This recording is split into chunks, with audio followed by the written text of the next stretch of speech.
Now, this nation has survived many trials from the great wars of the last century to September 11th, but the documentary Generation Zero suggests that some of our most daunting challenges may lie ahead. Take a look. We in my generation bear an absolute responsibility for squandering that wealth and for what we have done to future generations. My generation owes it to the moment in history in which we live and to those succeeding generations to try to right what we have absolutely failed in over the course of the past 40 years. It's a great burden. Unfortunately, we're not the ones who will carry that burden, but future generations of Americans certainly will. Thomas Paine, back in the American Revolution, said these are the times that try men's souls. And certainly Abraham Lincoln and FDR during the Civil War and the Great Depression, they had similar expressions about how we need to soldier on. We needed to continue to do the right thing. We needed to reach down within ourselves for resourcefulness, for fortitude. And these are times that will be remembered by future generations. No one should underestimate where we are today.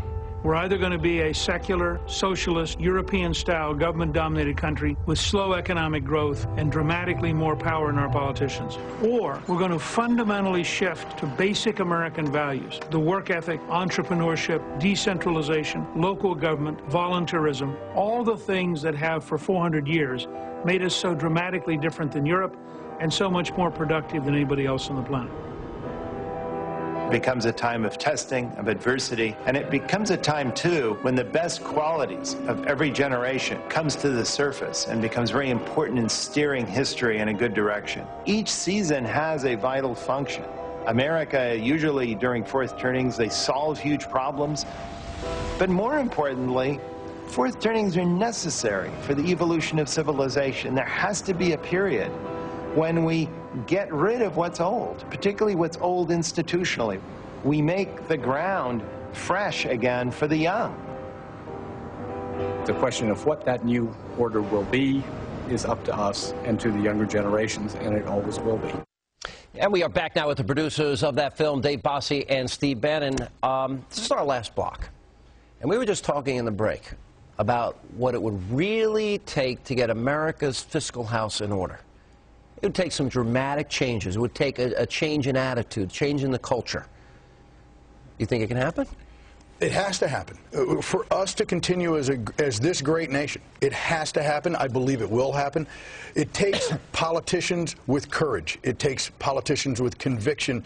I believe that there are men and women out there that can do it. Barack Obama is simply trying to be all things to all people, and I think he's trying to spend and inflate his way out of this problem, and it's going to be end in disaster. Look, I was right about Obama from the beginning. Rigid ideologue, no sense a sense of tone deafness I've never seen in any politician. But the same question to you. Will the American people accept that the gravy train is over, and will the politicians have the political courage to say, sorry, no more? Sean, it's time to find out. I mean, I think that's one of the great things about the Tea Party movement. If you think back of how... You're a real Tea Party supporter. I am too, by the way. They inspire me. You know why? Absolutely. It's the voice of the working man and woman in this country. It's the decent people who fight our wars, who run our civic organizations, who are the backbone of this country. It's the people, they have very kind of 1950s values of what they roll up their sleeves, and they're decent folks. And they're not looking for handouts. They're just looking for the exact opposite. They just want to be heard. Right. Yeah. They want to say their piece, and they want to be heard and respected. Look how they're being vilified right now. Look back at the Vietnam War, the way President Nixon was vilified. Look at how Ronald Reagan was vilified in the first part of his administration. Look how George Bush was vilified and demonized. I think we're going to go through a period where it's going to be, because there are no easy decisions, there's no popular decisions, and the American people, and that's why the Tea Party movement, I think, is so powerful, is going to have the back of a new generation of political leaders, and hopefully some of those come from baby boomers. But I watched Gingrich up close during the Revolution, the contract with America and the demonization and the day-to-day. I watched very closely. I think the best thing George W. Bush did was kept this country safe, and he never wavered on the idea that we've got to be on the offense, which we weren't in the lead-up in the 1990s. I don't know. These problems seem worse to me I'm not. Well, first of all, Barack Obama's taken us back to Bill Clinton era policies on the He's taking us back to Carter on steroids. That's frightening. But look, we can build, even though we have a calamity here and we have a problem here.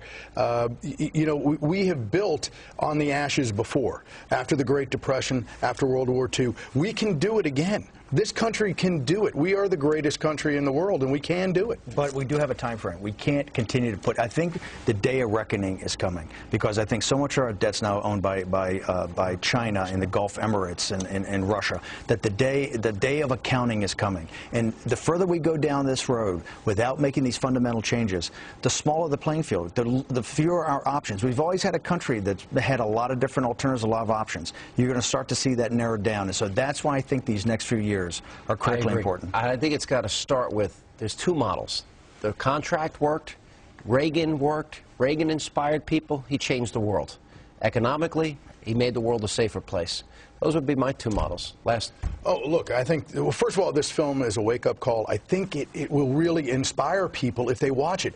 Ronald Reagan was my inspiration, and that's what we tried to do here. All right, guys, great film. I really enjoyed it and really appreciate it, and thanks for being with us. Thanks. And that is all the time we have left this evening. Now, for more information on the film or to purchase a DVD, just go to GenerationZeroMovie.com. As always, thank you for being with us for the special edition of Hannity.